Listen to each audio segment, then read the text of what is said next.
itu dengan sesuatu yang tidak membuat orang tersebut tidak suka. Artinya Nabi itu tidak langsung to the point gitu.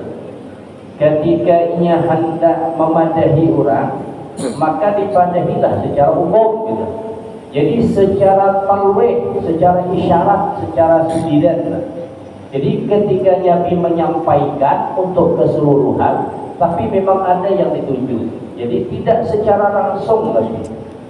Itu karena Nabi menjaga orang tersebut supaya tidak malu, dan juga memang karena kemuliaan Nabi Sallallahu Alaihi Wasallam. Kada langsung timbang di tempat.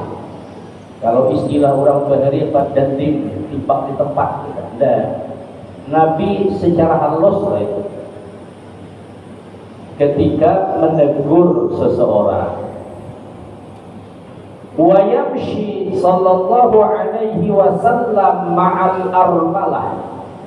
Nabi sallallahu alaihi wasallam itu biasa berjalan bersama armalah. Ay al-mar'atul lati la zawja laha liqada'i hajatiha. Armalah itu adalah perempuan yang tidak punya suami. Kalau bahasa kita janda, untuk menunaikan kebutuhannya. Artinya Nabi itu berjalan bersama janda-janda. Tujuannya apa? Membantu menunaikan apa yang dihajatkan oleh mereka kepada Nabi. Qala al-Azhari la yuqalu armalatun illa ila kanatil mar'atu faqirah. Jadi dalam bahasa armalah itu janda. Cuma kata Al-Imam Al-Azhari, kata-kata armalah itu ditujukan kepada perempuan yang tidak punya suami kalau perempuan itu fakir. Jadi ada bebinian, janda, fakir kurang-kurangnya, maka sebutannya armalah. Kalau kita ini kan janda kaya. Nah, jadi kalau yang susah bang armalah, perempuan yang ditinggal suaminya, susah hidupnya, kan disebut dengan armalah. Nah, Nabi berjalan bersama janda-janda itu tujuannya apa? Membantu kebutuhannya. Artinya ada sumpan Nabi itu berjalan dengan orang-orang rendahan. Wa zawil ubudiyah, dan juga hamba-hamba sahaya. Wal makna anna Rasulullah sallallahu alaihi wasallam yamshi ma'al ariqai liqada'i hajatihim wa dhalika li shiddati tawadhu'ihi wa karami nafsihi. Artinya Nabi sallallahu alaihi wasallam itu berjalan bersama budak-budak, hamba-hamba sahaya untuk menunaikan kebutuhannya. Itu dikarenakan amat sangat tawadhu, rendah hatinya Nabi, juga karena mulia dirinya Nabi. Jadi berjalan bersama armalah, perempuan-perempuan janda yang fakir, juga bersama hamba-hamba sahaya, itu Nabi biasa berjalan. Kadang memandanglah, kalau hendak berjalan itu kadang mesti harus awan geng, harus sudah siapapun Nabi. Jadi bergaul dengan siapapun. Nabi bergaul dengan siapapun, bahkan dengan hamba-hamba sahaya. Itu karena tawadhu, rendah hatinya Nabi. Nabi berjalan bersama mereka bukan sebatas berjalan bersamaan saja, tapi memang Nabi membantu kebutuhan mereka. Apa yang diinginkan mereka, apa yang dibutuhkan mereka, Nabi bantu. Wala yahabul muluk, Nabi tidak takut dengan raja-raja. Ay la yakhafu safwatas salatin, Nabi tidak pernah takut dengan kekuasaan para penguasa. Siapapun orangnya, macam manapun tinggi pangkatnya, raja dia, Nabi tidak pernah takut. Ujar Nabi kan, kulil haq walau kana murran, katakan yang benar meskipun pahit. Jadi siapa aja ada istilah Nabi takutan. Wa yaghdabu lillah la li hadhi nafsihi wa bisababiha. Nabi sallallahu alaihi wasallam itu marah karena Allah, tidak karena bagian dirinya dan tidak juga dengan sebab dirinya. Artinya Nabi itu bisa marah Nabi. Cuman marahnya Nabi tidak kayak kita. Marahnya Nabi itu semata-mata karena Allah, bukan karena dirinya. Kita kan biasa dengar cerita bagaimana Nabi itu dihina, dicaci maki, disakiti. Nabi tidak marah. Bahkan diludahi Nabi, karena saling ada Nabi. Disambati Nabi itu penyihir, disambati Nabi itu dukun, bahkan Nabi disambati majnun, orang gila, karena saling Nabi. Jadi berkenaan dengan diri Nabi bagaimanapun Nabi tidak saling. Makanya hadis Nabi la taghdab, la taghdab, la taghdab. Jangan marah, jangan marah, jangan marah. Kalau itu masalahnya dengan diri pribadi, jadi Nabi kena saring. Tapi kalau masalah itu tuh bertentangan dengan syariat agama, keadilan tidak ditegakkan atau hukum syariat tidak dijalankan, itu Nabi itu bujur-bujur saring. Bahkan para sahabat itu kalau melihat Nabi itu marah sampai berubah roman wajah, muka Nabi itu berubah agak kemerah-merahan, seperti sarik banget begitu. Cuman Nabi sariknya itu karena Allah, bukan karena diri Nabi sorangan. Ibaratnya Nabi sorangan toh dihina karena Nabi kita sarik.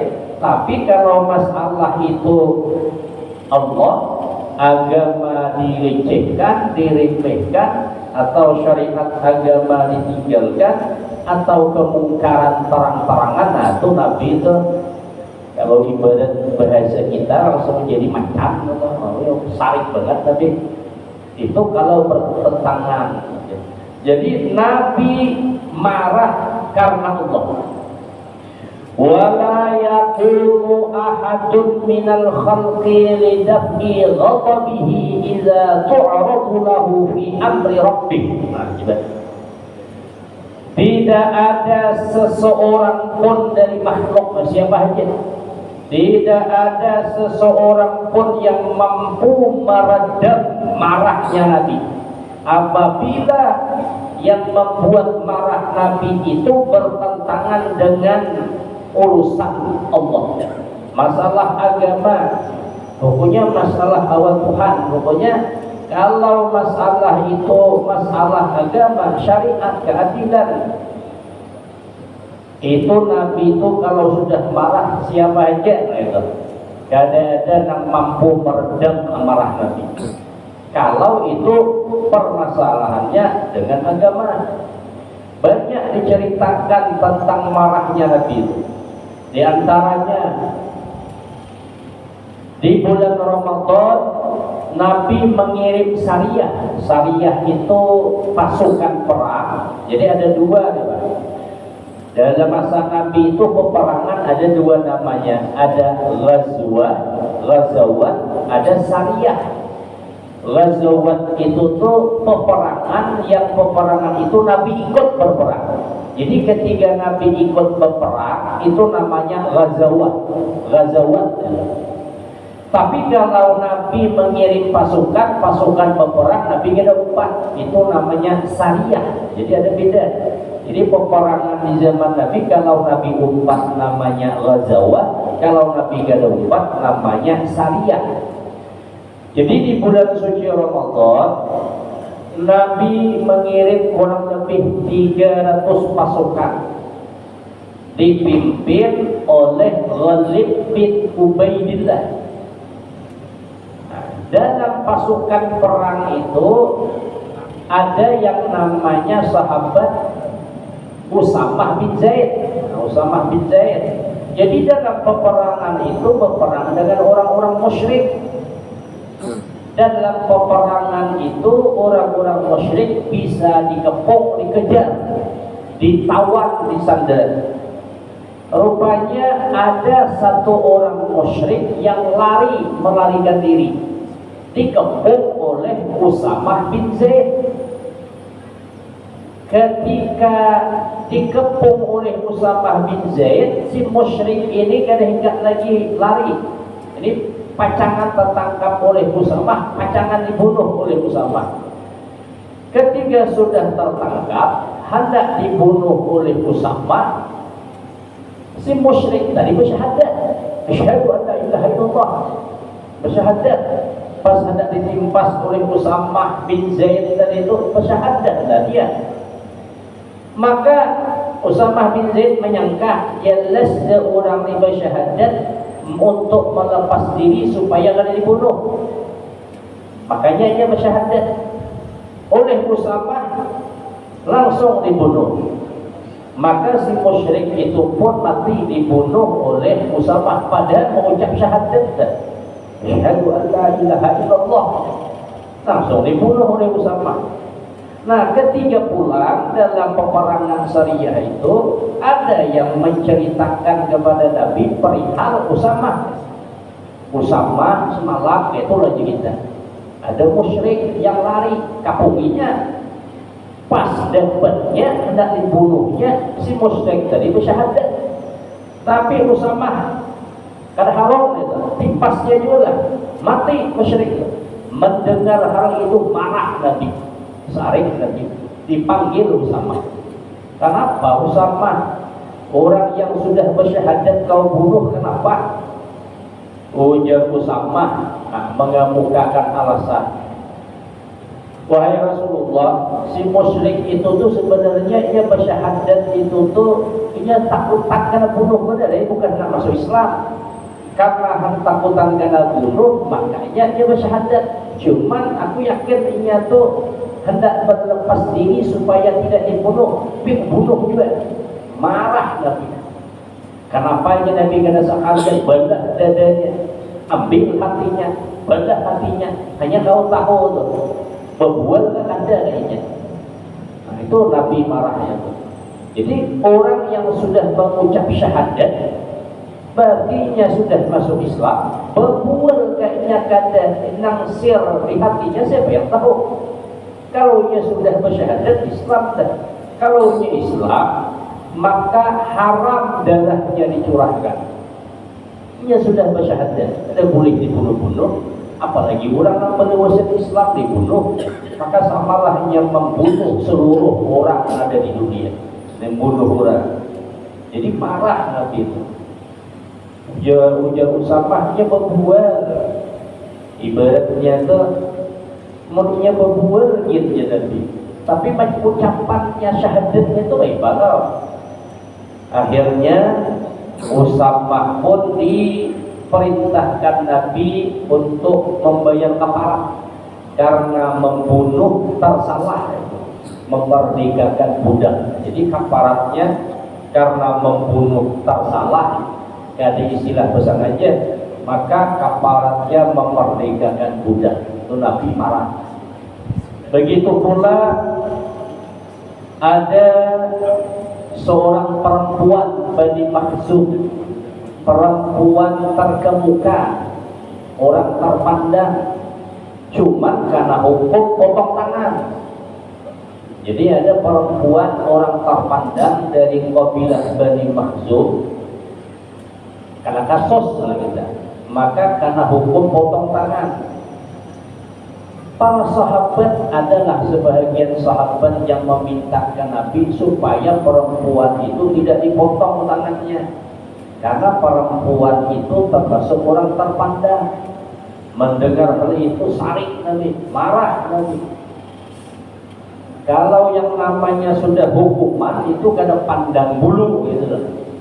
Hendak siapakah orangnya? Tetap kalau ia potong. Ada istilah hukum itu apa aja? Almarhum Zainuddin Utsir. Umpama pisau tumpul di ujung, landep di bawah. Namun orang yang orang berkukuh lah, mun sudah dinya kata sanduk hukum, lemah dia hukum. Tapi pun sudah orang bawah, pokoknya ricai lah, itu lah. Nabi dia ada istilahnya itu, tegak hukum. Siapapun dia, bahkannya Nabi kalau seandainya anak surangan dia, Fatimah, aku surangan, ya Nabi yang matak tangannya. Jadi dia ada istilah hukum itu karena mandang orang itu bangsawan, ya orang terhormat ya. Kalau salah tetap dengan hukum. Kalau memang hukumnya potong tangan. Karena ketiga itu ada sahabat, ya sahabat jangan, karena orang terpandang marah. Jadi marahnya Nabi itu karena Allah, bukan karena dirinya sendiri. Dan Nabi itu marah, Nabi itu karena Allah, bukan karena bagian dirinya sendiri. Maka ketika Nabi marah, tidak ada satu orang pun yang mampu meredam amarah Nabi. Siapapun kadang-kadang meredam. Kalau marahnya Nabi itu berkenaan dengan syariat agama dilecehkan, diremehkan, atau syariat agama diremehkan. Nah, maka Nabi SAW marah. Atau ketidakadilan yang dilakukan, Nabi marah. Begitu juga kasus masalah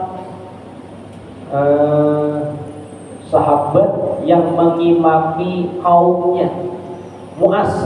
Sayyidina Mu'az itu biasa sembahyang di belakang Nabi.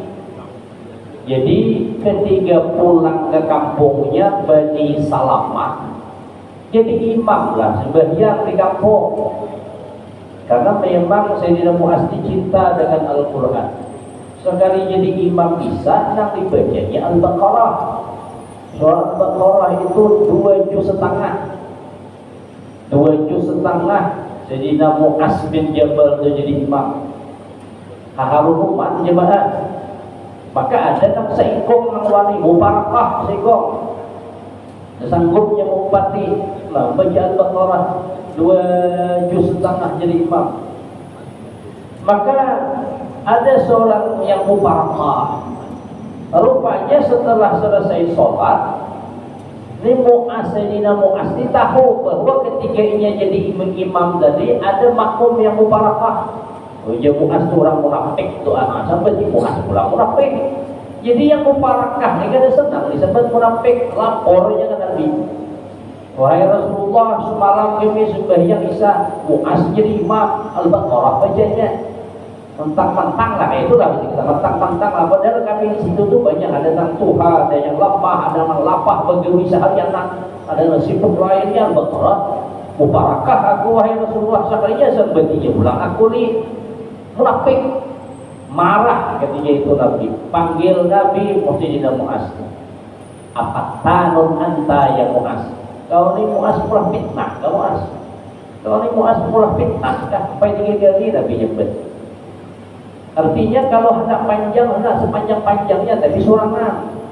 Amun beribadah ya Nabi jangan gitu. Maka Nabi batasi, batasan Nabi itu sabihis al-mursalat. Jadi sabihis itu kan sekitar setengah muka. Kalau al-mursalat itu semuka setengah. Itu batasan yang dimaksud Nabi pendek. Nah, cuman sebahagian ada yang menganggap pendek itu lalu ina ataina kulhu itu terlalu tuh. Itu disandarkan ke Nabi kita boleh. Kalau ini hendak jadi imam inna ataina kulhu boleh, tapi jangan menyandarkan ke Nabi. Nabi suka yang hendak, Nabi nyuruh yang hendak. Batasan Nabi lain inna awan kulhu. Batasan Nabi itu sabihis dengan al-mursalat. Berarti dan seumpamanya yang kira-kira setengah muka atau semuka setengah, itu batasan Nabi yang dimaksud pendek itu. Nah, jangan disambat batasan Nabi suka pendek, Nabi nyuruh pendek. Inna ataina atau wal asri. Dan bukan itu batasan pendek Nabi. Batasan pendek Nabi itu sabihis dan seumpamanya, atau al-mursalat dan seumpamanya. Jadi Nabi marah ketika itu. Kenapa? Mu'az jadi Mu'az kada adil. Karena yang jadi imam di kampung banyak masyarakat atau kaumnya itu yang lemah. Mungkin ada nang seharianan begawi, yang sekali juga subah yang jadi imam 2,5 kalau lalu ya nang jabatan ada yang mau parakah. Nah jadi Nabi marah Nabi. Tapi kalau masalah yang membuat hal yang mengenai Nabi, kayak apapun Nabi gak ada marah. Dihina Nabi, bahkan diludahi Nabi gak ada marah. Mungkin tahu ini berbalik. Ada agama atau ada kemaksiatan di depan mata, biasa aja kita. Asal jangan aku aja dijual atau kita, asal jangan aku hari ganggu itu kita. Jadi marah itu karena diganggu, bukan karena agama. Wa yarda sallallahu alaihi wasallam li ridha subhanahu wa ta'ala. Dan Nabi sallallahu alaihi wasallam itu senang ridha karena ridhonya Allah subhanahu wa ta'ala. Marahnya Nabi karena Allah, senang suka ridhonya Nabi juga karena Allah.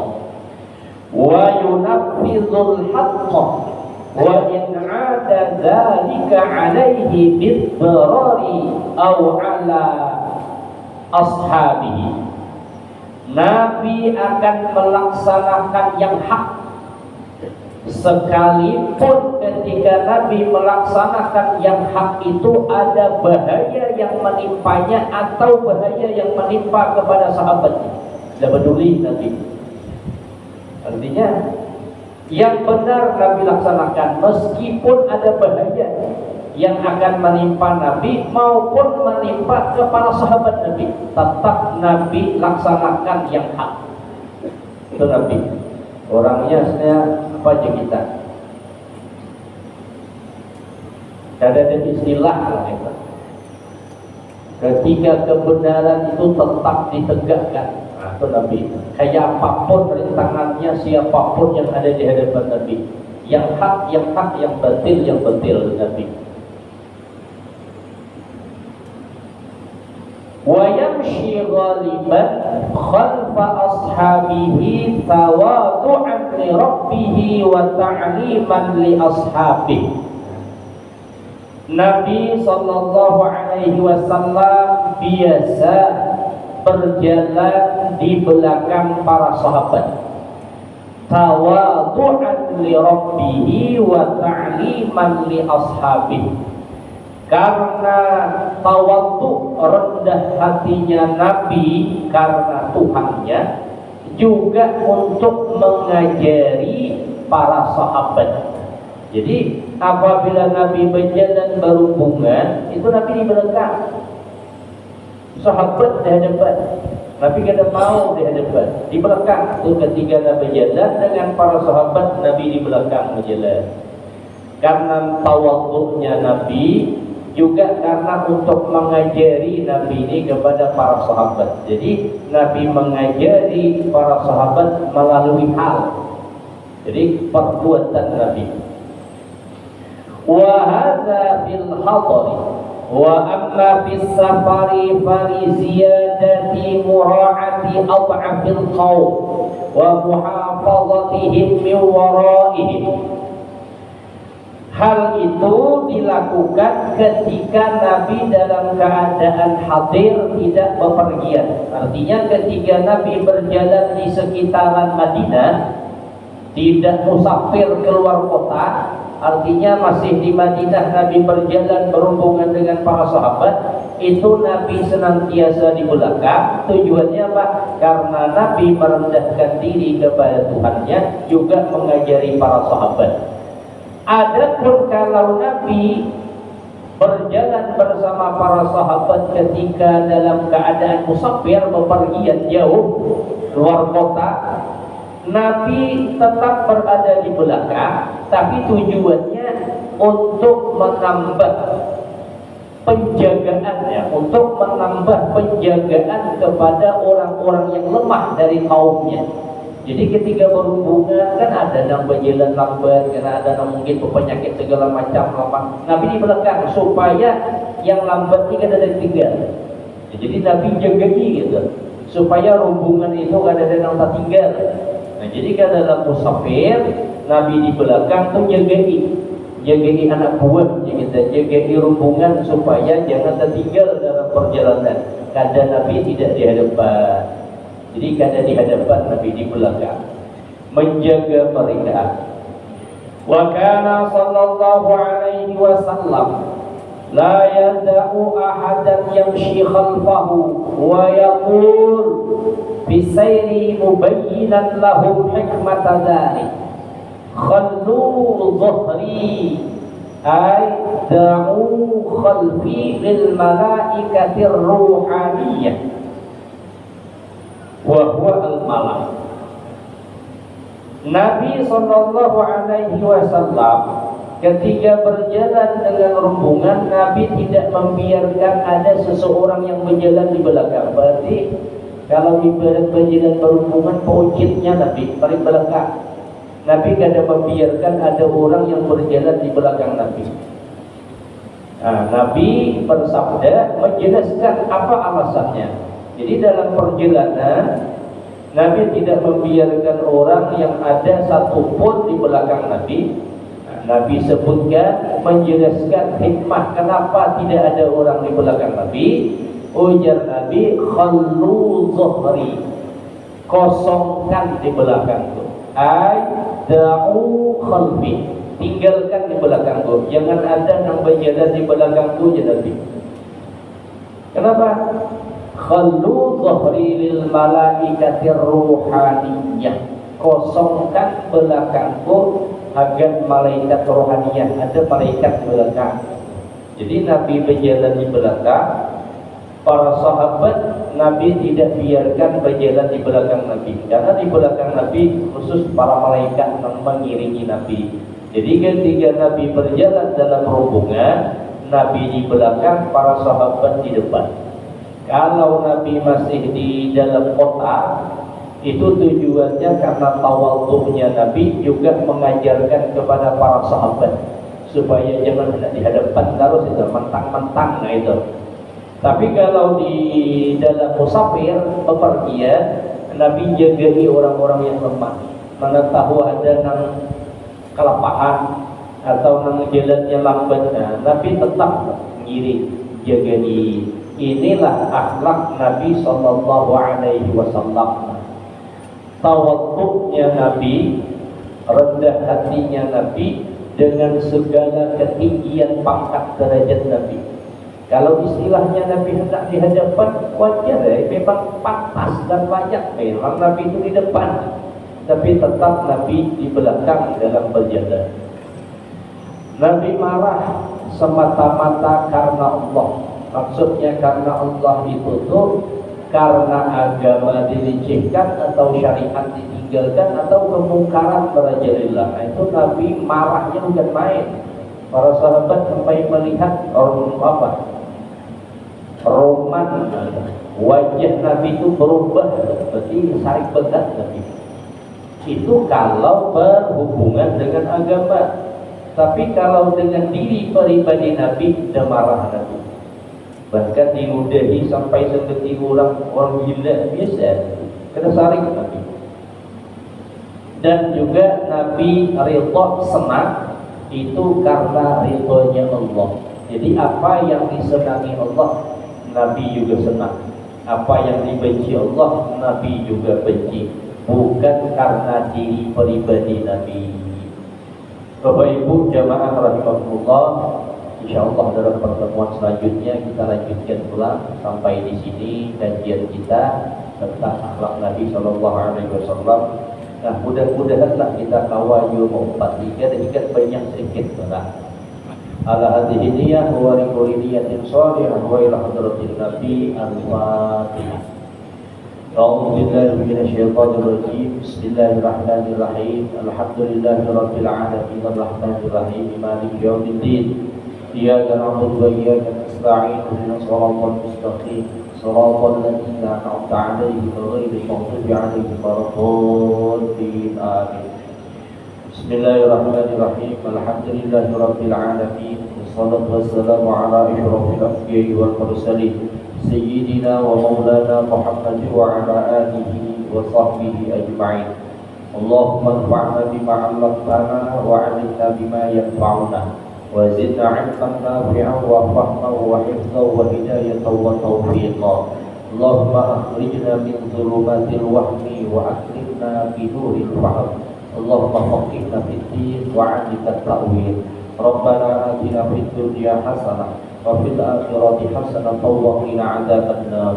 وصلى الله على سيدنا محمد وعلى آله وصحبه وسلم والحمد لله رب العالمين.